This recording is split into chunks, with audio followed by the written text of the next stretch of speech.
tell people I have an accountant, marketing head, finance head, everything was me. So I'm going to put this in a nutshell. How many of you over here want to be rich? Put your hands up. That's it? The front people here don't want to be rich? How many of you want to get a lottery?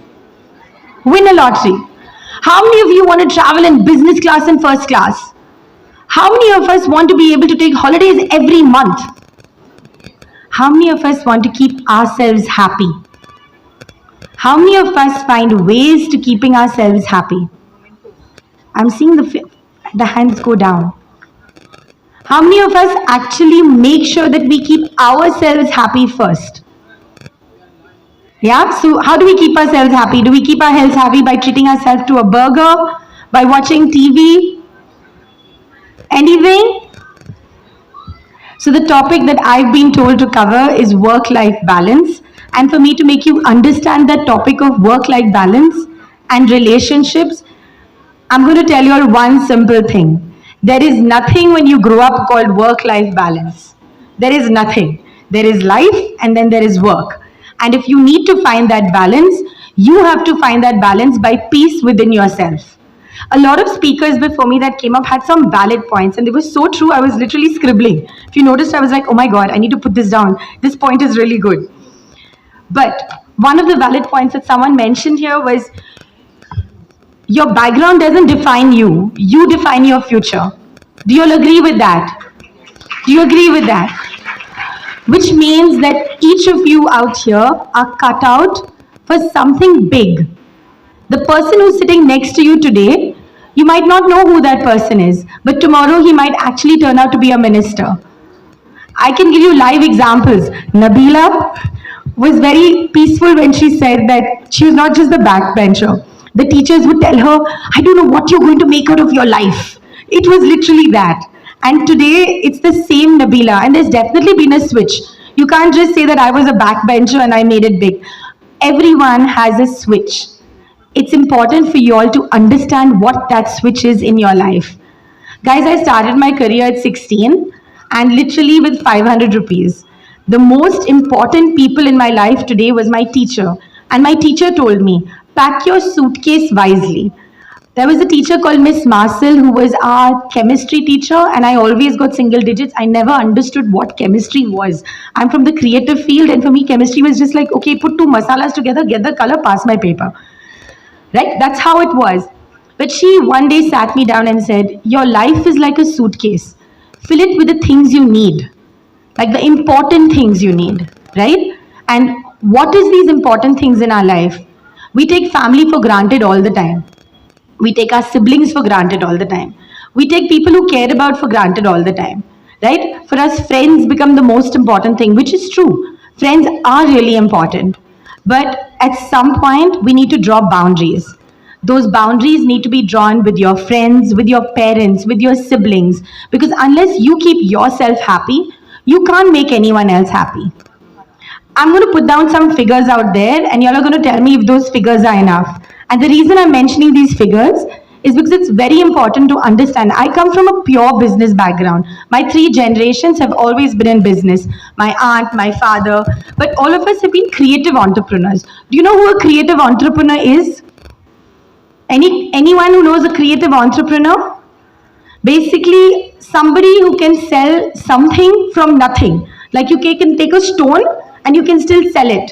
Which means the duty of a creative entrepreneur is to have passion. And as Nabila said, all of you all have passion. So do I see multiple creative entrepreneurs here? So I kind of wanted to be number 1 in my industry and I chased my dream, right? From working late nights, 14 hours, I did it all till I got married. And once I got married, boom, it all hit me from all sides because still I was living under my mother's roof. I was earning money, I was spending money, I did everything.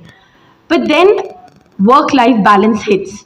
So all of you out here, guys, and this is specifically for everyone who's from 14 to 16, don't give up your dreams. Don't give it up. Because we are taught that a man will provide, a woman will earn. Those days have gone. Today we all want more. If you put your hand up saying you want to be rich, you can't marry into rich. You need to make your own money. But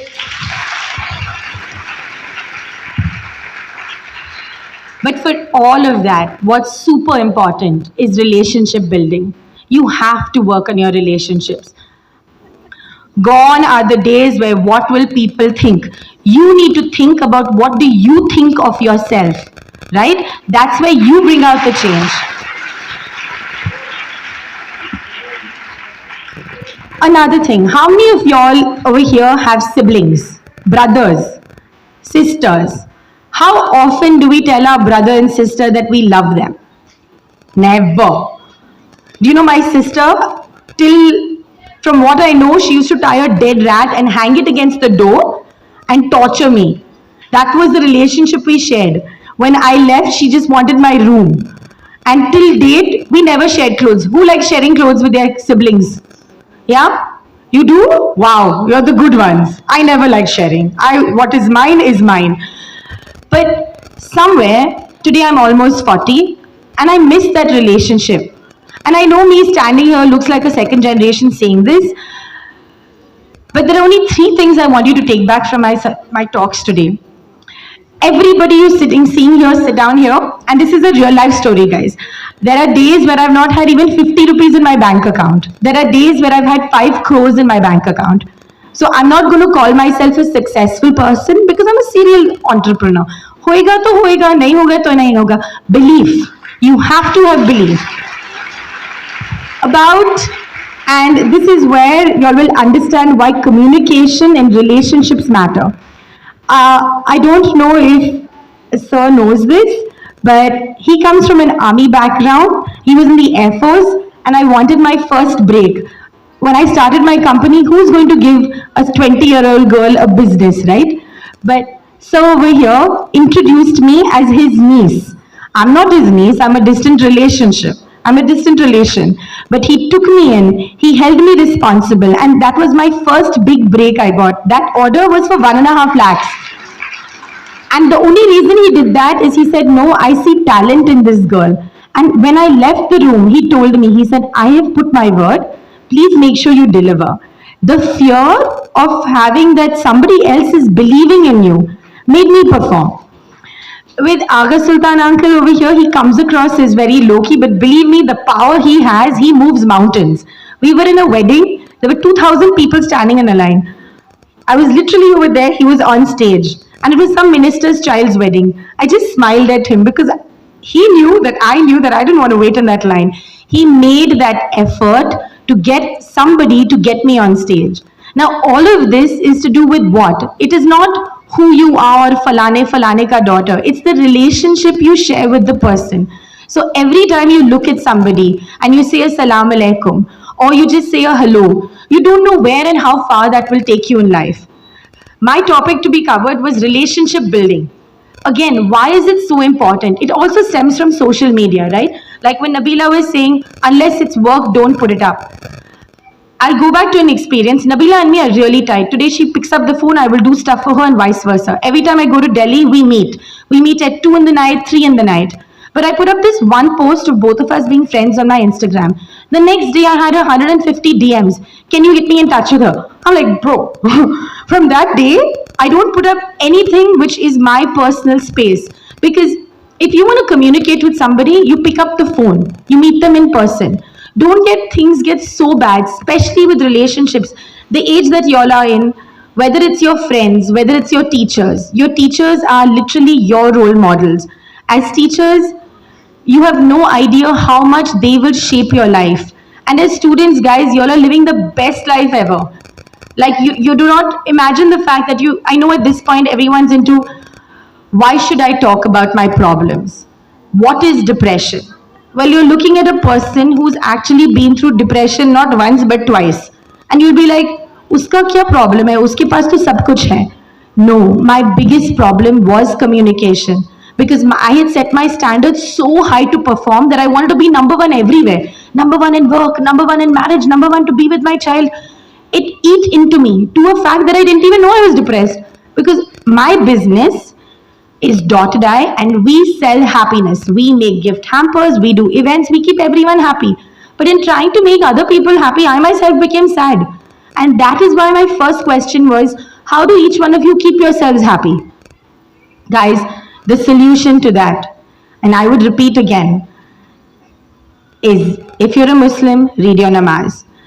If you're not a Muslim, read books. Whether it's your Khalil Gibran, whether it's Prophet Muhammad's books, any book.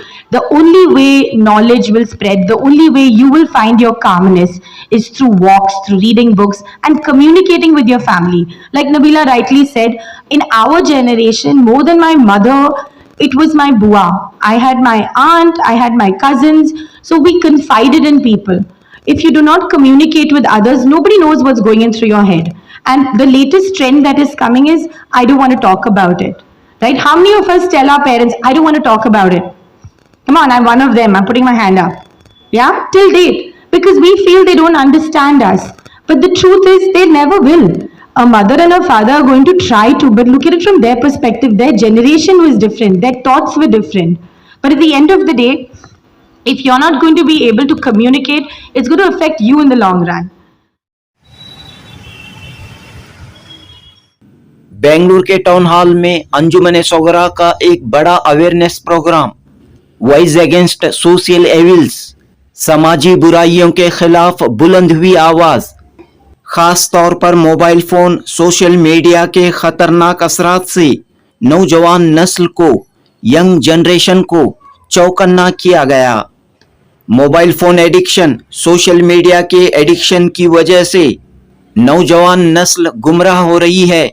नौजवानों में खुदकुशी का रुझान, suicide का रुझान बढ़ रहा है। नौजवान रेडिकलाइजेशन का शिकार भी हो रहे हैं। वक्त की ज़रूरत के मुताबिक सोशल मीडिया, मोबाइल फ़ोन का इस्तेमाल होना चाहिए, लेकिन बच्चों को, नौजवानों को काउंसलिंग के ज़रिए इन चीज़ों के फ़ायदे और नुकसानात से आगाह करने की ज़रूरत है। अंजुमन सोगरा के इस इजलास के ज़रिए नौजवानों को दिया गया अहम तरीन पैगाम। 1 दिसंबर बरोज़ पीर हुए इस इजलास में government of Karnataka central relief committee के चेयरमैन आगा सुल्तान, बेंगलुरु की मशहूर समाजी शख्सियत ह्यूमन टच एनजीओ की प्रेसिडेंट तज़ीन उमर, जर्नलिस्ट और TV anchor Nabila Jamal, psychologist doctor Sara Ahmad, entrepreneur Nadia Mirza Daga, retired wing commander Mirza Murtaza Ali व दीगर मौजूद थे। इस यादगार प्रोग्राम के होस्ट डॉक्टर ज़करिया अब्बास थे। मुख्तलिफ स्कूलों के तलबा व तालिबात ने समाजी बुराइयों पर शॉर्ट प्लेज, ड्रामेज पेश किए। दोस्तों, 1971 में कायम अंजुमन सोगरा ख़वातीन की तंजीम है जो मुख्तलिफ समाजी, फलाही, तालीमी सरगर्मियों में हिस्सा लेते हुए आ रही है। जनूबी हिंद न्यूज़ रिपोर्ट।